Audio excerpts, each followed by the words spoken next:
الحمد لله رب العالمين والصلاة والسلام على سيد الأنبياء والمرسلين أما بعد فأعوذ بالله من الشيطان الرجيم بسم الله الرحمن الرحيم الحمد للہ آج ہم طہارت کے موضوع پر تیسری ویڈیو پیش کر رہے ہیں۔ آج کی اس ویڈیو میں آپ سیکھیں گے وضو کرنے کا مکمل شرعی طریقہ۔ اس سے پہلے کی ویڈیوز میں جو دو ویڈیو اس سے پہلے میں اپلوڈ کر چکا ہوں، اس میں میں نے بتایا تھا کہ وضو کے دوران کی جانے والی عام غلطیاں، سنت طریقے اور وہ باتیں جو وضو کو ناقص بنا دیتی ہیں۔ آج کی اس ویڈیو میں ہم ذکر کریں گے کہ وضو کا مکمل شرعی طریقہ کیا ہے، تو بنے رہیے ویڈیو میں آخر تک تاکہ آپ کا وضو خیر اور برکت اور ثواب کا باعث بنے۔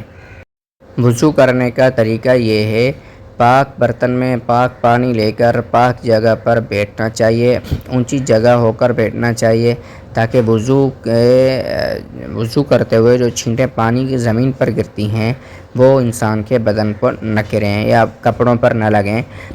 قبلہ کی طرف منہ کر کے بیٹھنا چاہیے اور آستینیں کونیوں سے اوپر تک چڑھا لینی چاہیے۔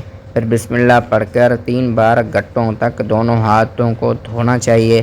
پھر 3 بار کلی کر کے اور مسواک کر کے، پھر اگر مسواک نہ ہو تو انگلی سے دانتوں کو ملنا چاہیے۔ پھر 3 بار ناک میں پانی ڈال کر بائیں ہاتھ سے صاف کرنا چاہیے۔ ناک میں پانی ڈالنے کا مطلب یہ ہے کہ سانس کے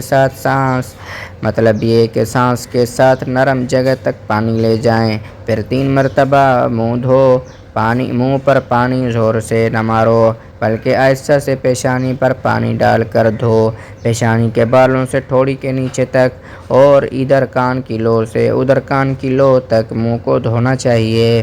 پھر کونیوں سمیت دونوں ہاتھ دھو۔ پہلا دائنا ہاتھ 3 بار، بایاں ہاتھ 3 بار دھونا چاہیے۔ پھر دونوں ہاتھ پانی سے تر کر کے یعنی بھگو کر سر کا مسح کرنا چاہیے۔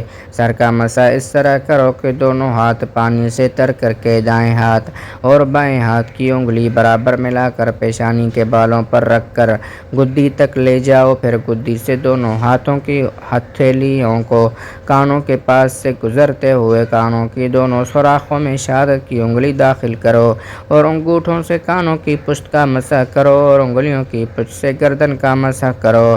پھر 3 مرتبہ دونوں پاؤں ٹخنوں سمیت دھو۔ پہلا دائنا پاؤں پھر بایاں پاؤں دھو۔ وضو سے فارغ ہو کر یہ دعا پڑھو، اشہد ان لا الہ الا اللہ، اشہد ان لا الہ الا اللہ وحدہ لا شریک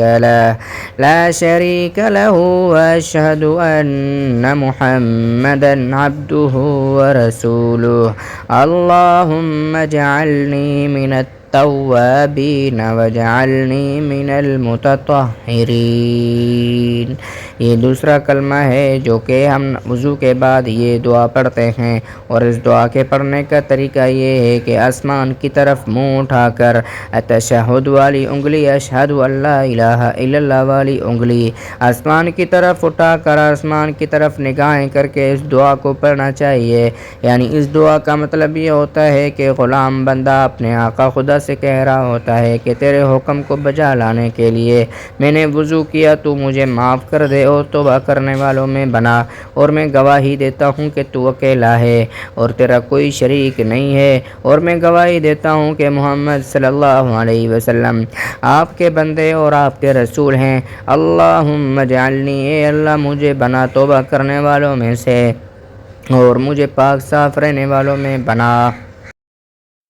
وضو سے فارغ ہونے کے بعد یہ دعا پڑھنی چاہیے، اشہد ان لا الہ الا اللہ وحدہ لا شریک لہ واشہد ان محمدا عبدہ ورسولہ، اللہم اجعلنی من التوابین واجعلنی من المتطہرین۔ میں گواہی دیتا ہوں کہ اللہ کے سوا کوئی معبود نہیں، وہ تنہا ہے، اس کا کوئی شریک نہیں، اور میں گواہی دیتا ہوں کہ حضرت محمد صلی صلی اللہ علیہ وسلم اس کے بندے اور رسول ہیں۔ اے اللہ تو مجھے خوب زیادہ توبہ کرنے والوں میں اور خوب زیادہ پاکی حاصل کرنے والوں میں شامل فرما دے، آمین ثم آمین۔ اللہ تعالی ہمیں طہارت اور پاکیزگی کے ان سنہری اصولوں پر عمل کرنے کی توفیق عطا فرمائے۔ اگر آپ کو ویڈیو پسند آئی ہو تو ویڈیو کو لائک کر دیں، شیئر کر دیں اور چینل کلام شفا وظائف کو ضرور سبسکرائب کریں اور بیل آئیکن کو ضرور پریس کریں تاکہ ہماری ہر آنے والی نئی ویڈیو بآسانی آپ تک پہنچ سکے۔ کمنٹ سیکشن میں اپنی رائے کا اظہار ضرور کیجیے گا۔ والسلام علیکم ورحمۃ اللہ وبرکاتہ۔